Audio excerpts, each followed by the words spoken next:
Welcome to Let Me Fix This. Enjoy the video.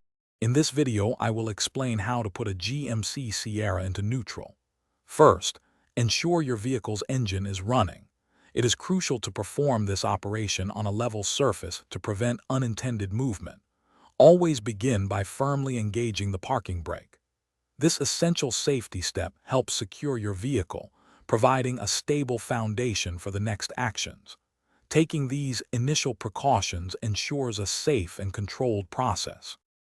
With the parking brake engaged, firmly press and hold down the brake pedal with your foot.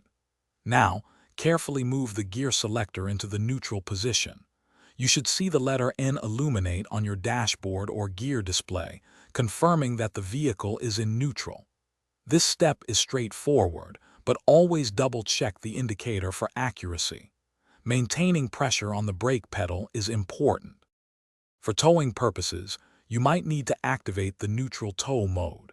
Access your vehicle's infotainment screen and navigate to the Vehicle or Settings menu. Look for an option labeled Neutral Tow Mode or similar. Select it and confirm the activation. This special mode ensures the transmission is properly prepared for towing, preventing potential damage. Always follow the on-screen prompts carefully. Before leaving your vehicle, always verify that the parking brake is still firmly engaged. If you are preparing for towing, you can now turn off the engine. Remember, safety is paramount. Always refer to your specific GMC Sierra owner's manual for any model-specific instructions or additional safety precautions. Understanding your vehicle's unique features ensures a smooth and secure experience every time. Thanks for watching. If you found this helpful, don't forget to like and subscribe.